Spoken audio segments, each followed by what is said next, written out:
Hello Tchum Ripsoul et bienvenue sur ma chaîne YouTube pour cet épisode 61 les amis. Alors je me sens déjà un petit peu mieux depuis la vidéo précédente parce que j'étais malade et voilà, aujourd'hui je suis apte, je suis en forme, un peu plus en forme pour sortir et pour aller visiter la prison S21. Donc Tuol Sleng en Khmer, c'est la deuxième fois que je la visite et en fait c'est une ancienne prison de la période Khmer Rouge. Donc je vais aller voir ça, enfin je vais aller revoir ça.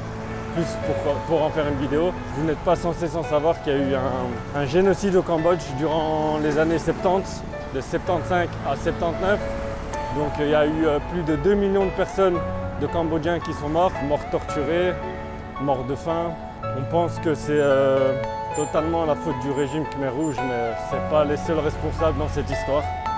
Donc là, je vais aller rejoindre cette prison. J'ai 2 km à pied. Donc les amis, je vous dis à tout de suite.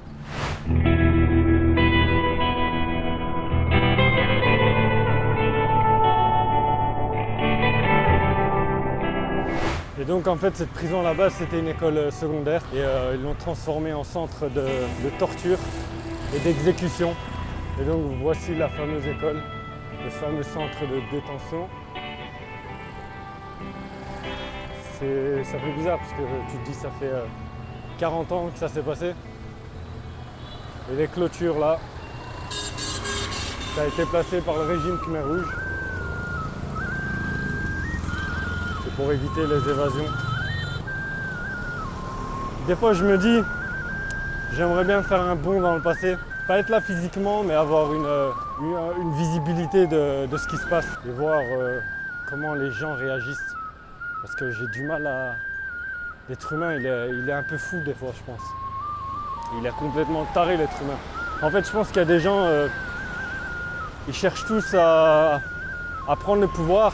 Ils cherchent tous la puissance, mais au final, je pense qu'ils oublient qu'un jour, ils vont mourir et qu'ils ne vont rien emporter avec eux, seulement leur crasse. Et je veux dire, on n'a jamais vu un corbillard avec un camion derrière. Ce qui veut dire qu'on n'emporte rien avec soi. Les Égyptiens, ils ont essayé d'emporter des choses avec eux, mais ils se sont fait voler. Donc voilà. Tuol Sleng, voilà, je viens d'arriver. L'entrée coûte 5 €. Et vous avez aussi un audio guide, et là il faut rajouter 5 $ aussi. Et je vous le conseille, sinon ça sert à rien. Donc il vous faut l'audio guide et il y a plein de langues. Donc, et c'est super bien fait. Voici la cour principale de cette ancienne école devenue prison durant la période Khmer Rouge. Donc ils l'ont transformée en prison après avoir fui la ville, après avoir déporté la population des villes vers les campagnes. Donc il a fallu 6 mois plus tard pour que cette école soit transformée en prison. Donc les gens qui étaient amenés ici, la plupart, ils ne savaient même pas pourquoi ils étaient ramenés ici, ils ne comprenaient pas. Donc il y a eu plus de 20 000 personnes qui ont été ramenées ici. Et ici on a des tombes. Mais elles sont vides, mais c'est symbolique, mais c'est les 14 derniers torturés à mort qui ont été retrouvés ici quand les Vietnamiens ils sont arrivés ici. Cette prison, c'était aussi un lieu qui était tenu secret, donc, et vu que la ville aussi de Phnom Penh était vidée de la population, tout ce qui se passait ici, personne ne savait. Et ce qui se dit aussi, c'est que celui qui rentrait ici, il ne sortait jamais, il ne ressortait jamais. Donc, ce qui veut dire, c'est que tout le monde mourait ici. Donc, vous voyez, de base, c'est des classes. Ici, vous voyez des trucs d'aération. Et ici, les Khmer Rouges, ils les ont rebouchés pour en faire des cellules. Il y avait aussi des barreaux qui ont été rajoutés aux fenêtres. Donc, ils utilisaient les classes pour en faire des pièces de torture. Donc on va aller voir ça.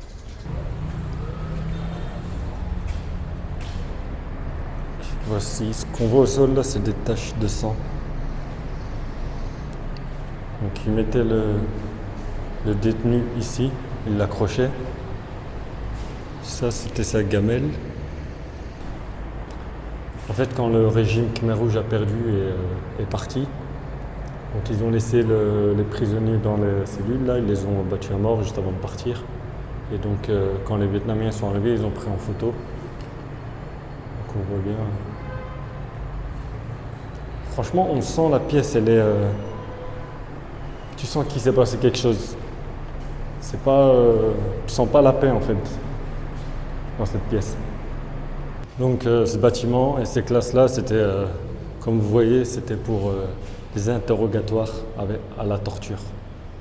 Donc là, on a Pol Pot, le leader du régime Khmer. Ici, on a Sun Sen, ministre national de la Défense. Là, c'est l'époque Kampuchea démocratique. C'était juste avant que le régime Khmer Rouge prenne le pouvoir.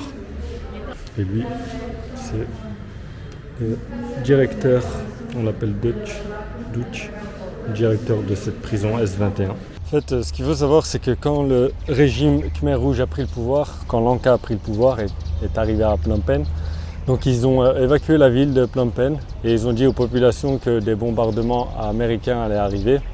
Donc ils leur ont fait croire qu'ils allaient revenir après quelques jours. Mais au final, ils ne sont jamais revenus et ils sont tous partis dans les campagnes pour aller travailler. En fait, le régime Khmer Rouge voulait détruire l'ancienne société pour en créer une nouvelle en partant de zéro. Donc il n'y avait plus rien. Toutes les banques et tout ce qui était en rapport avec la société précédente était détruite pour en refaire une nouvelle. Ça, c'est les vêtements des victimes qui ont été emprisonnées ici.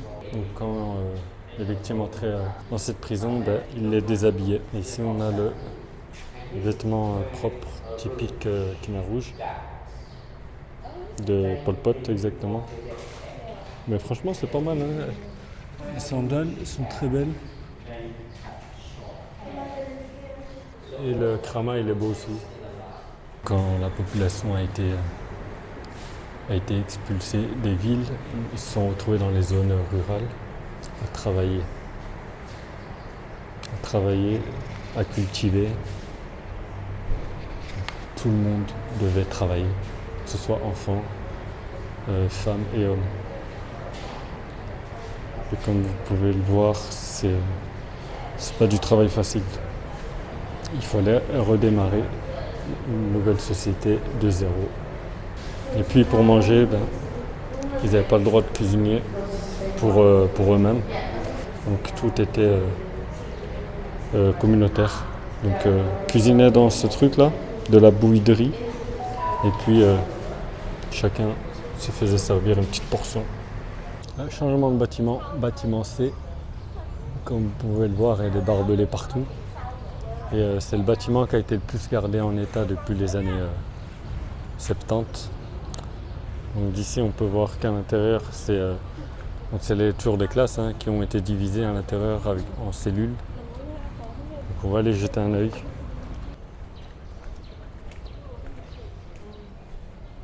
Ça a été mis pour pas que le mur tombe. Ça a été mis par après, pour conserver. Vous imaginez, dire qu'à la base, c'est une classe qui aurait cru un jour que ça allait se transformer en zone de torture. Ils ont détruit les murs des classes entre elles pour pouvoir passer. Je vais vous montrer une cellule d'un homme qui a survécu, qui s'appelait Chum Maze. C'était un mécanicien. Il a survécu parce qu'en fait, il savait réparer les machines à écrire. Donc, il a été emprisonné ici, à même le sol.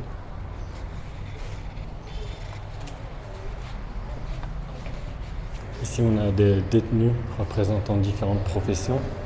Il y a un truc ici en particulier. C'est cette famille, en fait, qui a été tuée. Les parents et les enfants ont été tués. Le père était ingénieur en chemin de fer. Et du coup, ils ont aussi tué les enfants pour qu'il n'y ait pas de revanche. Regardez-moi la tête des enfants.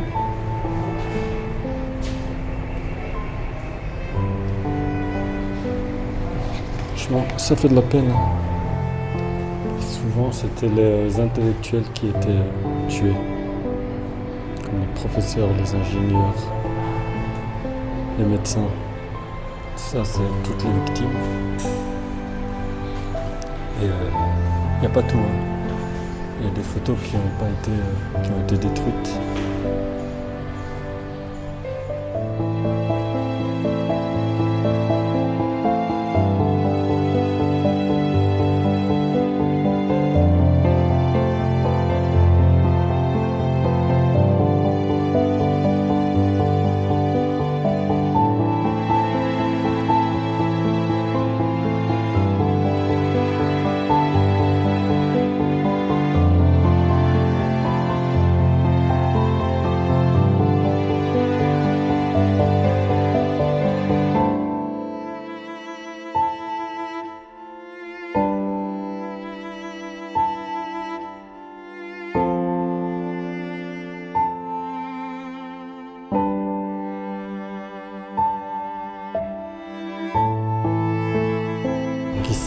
photos de Phnom Penh durant cette période, donc détruite par le régime Khmer Rouge. Comme je vous disais, le but c'était de repartir de zéro pour tout reconstruire, pour reconstruire une nouvelle société. Et rien n'a été épargné, même les religions n'étaient pas dans le plan du régime Khmer Rouge. Donc tout ce qui est pagode, mosquées ont été détruites. Et la communauté Cham aussi, la communauté Cham du Cambodge, n'a pas été épargnée. Elle fait partie aussi du nombre de victimes. On va passer à la prochaine pièce, âme sensible, s'abstenir. Donc, ici on a tous des ossements humains conservés. Donc c'est tous les gens qui sont passés ici.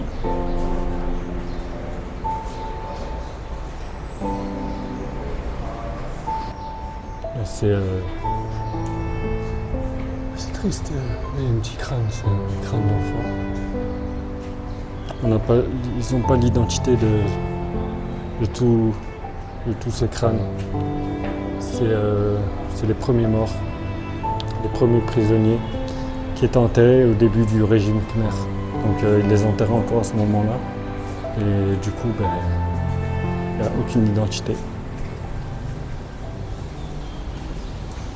Bon les amis, comme je disais en début de cette vidéo, je ne pense pas que ce soit le régime Khmer Rouge qui soit 100% responsable. Bien sûr, il a ses torts, il a ses gros torts, ils ont fait une grave erreur. Ils ont été ultra totalitaires, c'était trop agressif. Et je disais donc, je ne pense pas qu'il soit responsable à 100% du nombre de morts, quand on sait que la plupart des gens sont aussi morts de faim. Donc, et là je me dis, où était l'Occident à ce moment-là? Je sais pas, et j'ai lu qu'ils avaient envoyé des aides alimentaires, mais le Cambodge n'a pas reçu la totalité de ces aides alimentaires et ça n'a absolument pas suffi. Il n'y a eu aucun contrôle. Quand c'est arrivé au Cambodge, il y a une grosse partie qui a été volée, qui n'a pas été donnée à la population. Et je me dis aussi que les gens, ils ont oublié qu'ils allaient mourir et qu'ils ne vont rien emporter avec eux à part leurs actions. Bon voilà, c'est la fin de cette visite qui se termine devant ce monument fait en l'honneur de toutes les victimes, non pas du génocide, mais des victimes de cette prison. Nous n'oublierons jamais les crimes commis sous le régime du Kampuchea démocratique. Bon les amis, c'est la fin de cette vidéo, j'espère que vous avez appris quelque chose. Je vous remercie de l'avoir regardé jusqu'au bout. N'oubliez pas de vous abonner à ma chaîne, d'activer la cloche, de liker, de commenter, de partager. Je vous dis ciao et à la prochaine pour le prochain épisode. Chumli Plir.